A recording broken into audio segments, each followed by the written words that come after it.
Dr. Patel, we know when we talk to doctors all the time, practice ownership is still a big goal for most people going to school. How did you navigate building up your savings to buy a practice, and like what did you find helpful, and how did you get there? Honestly, discipline that I had to have accountability for that was out of my control. So, automating as much as I could, always paying my credit card balance in full and never carrying a balance because that's when you get hit with those like double digit interest rates, which I didn't know until I started making real life money and actually reading the fine print in those thick packets of paper they send you with your new credit card that normally we just throw out. Yeah, the what's in there is like, oh, you may be charged up to a 25%, whatever it is on your balance. So not carrying those balances. My credit cards are set and always have been set to pay the statement balance in full. And like I said, automating that savings right off the bat because what's the wonder of the world that's not actually a building? It's compound interest, right? So the earlier you start, the less you have to do rather than if you start later and it's never too late to start, but then you have to start doing it at a higher rate. So I think just having a very defined plan, like I said, I knew that dentistry was one of the best small businesses out there. I wanted to be a business owner. I love that part of what we get to do along with taking care of patients. And so finding a way to make that happen as quickly as possible was on my agenda. My husband is also a dentist, and he went into practice with his childhood dentist, and that's all the only place he's worked for 25 years. So he's a partner now.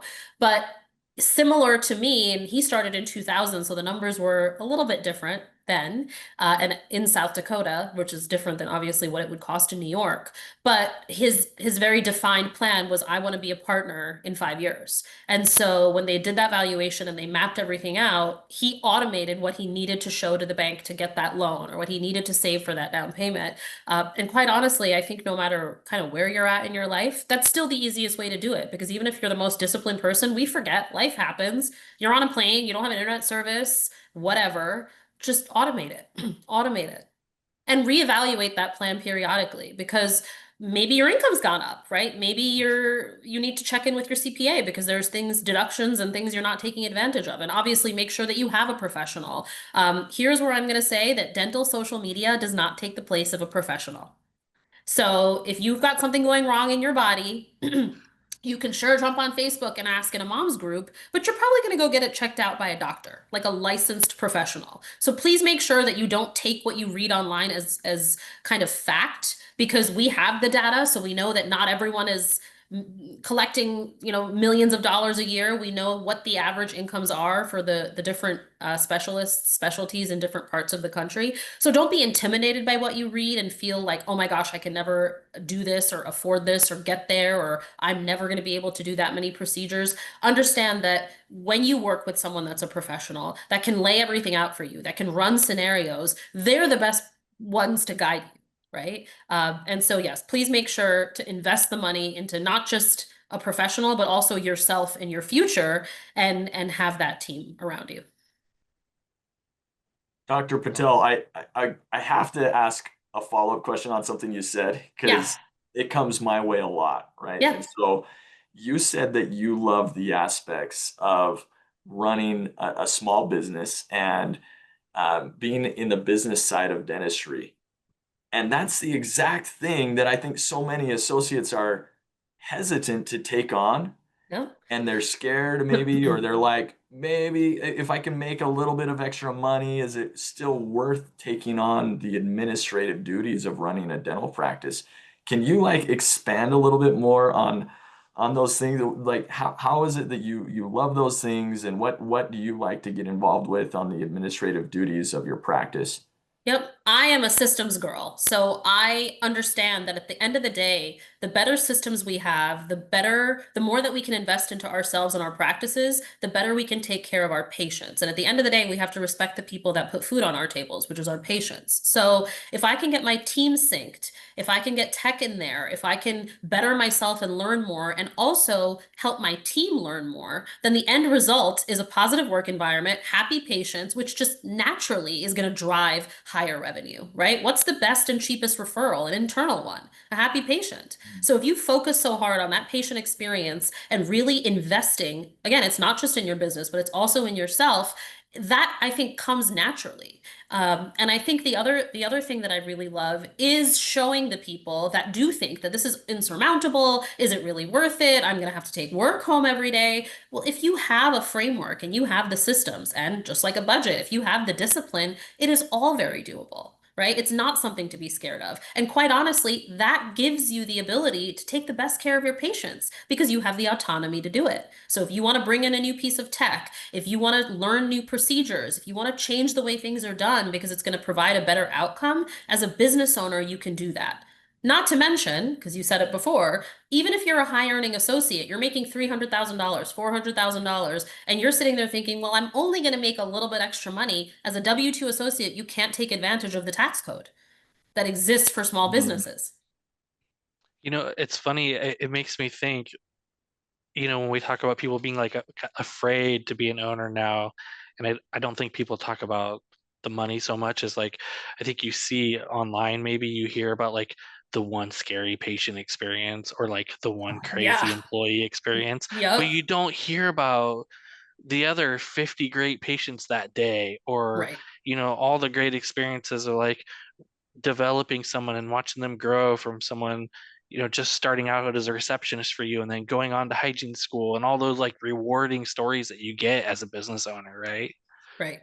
Yeah, and I think Mhm. you're exactly right. The fear of, oh my gosh, like now, like if there's an angry patient, I'm gonna have to deal with it. Or, if there's an employee that's coming after me, I'm gonna lose my, all my savings and I'm gonna have to go to court and all these things. I will tell you that one of the best things I've learned that it just kind of holds true no matter what the situation is if it's not written, it's not true.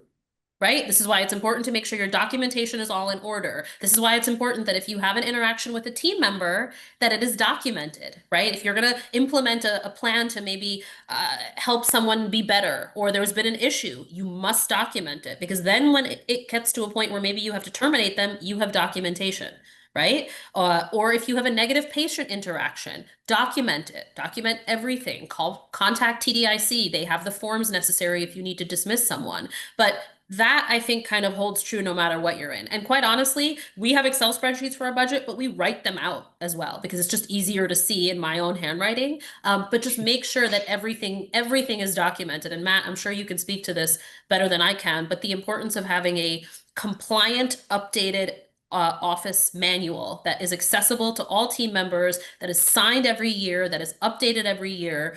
I mean, there are ways to protect yourself, and we all have those difficult team members, difficult patient interactions, and you want to beat yourself up because we are such nurturers and carers. That's why we do what we do. It's very important to understand that everyone is not going to come back and be after you. You just have to be smart and you have to make sure everything's documented. Yeah, and a shameless plug, as a CDA member, they get a And free employment. sample employment manual that we spend a lot of time updating every year with all the new employment laws. Michelle Coker does a phenomenal job of staying on She top of the does. employment laws every year, getting it into the manual, having it reviewed by our legal team, and making sure that you're protected. So Yep. yeah, And by the way, I paid 35-ish $100 to have that done for my offices in New York. So CDA members, this more than pays for your membership. thank you. Brett, did you have anything else you wanted to jump in there? No, I think that resonates, I think, with most people. The biggest challenge I see with my clients, the biggest nuance or headache is like staffing issues, keeping staffed, right? And so, but like Dr. Patel said, that can also be some of the most rewarding aspects of being a business owner. And for me, that really has been. I mean, we've hired accountants right out of school. They've never done tax returns. They don't really know what they're doing, and being able to mentor them up and become professional CPAs and really good at what they do, having impact on people's lives, that does bring a lot of reward there. And so yeah, I'm with Dr. Patel. Yeah, there's nuances, and everyone in practice ownership will at some point have headaches related to staffing issues. But in my opinion, the positives more than offset those headaches, and you're going to have way more fun in my opinion. And the tax code is so huge. You got to take advantage of the tax code.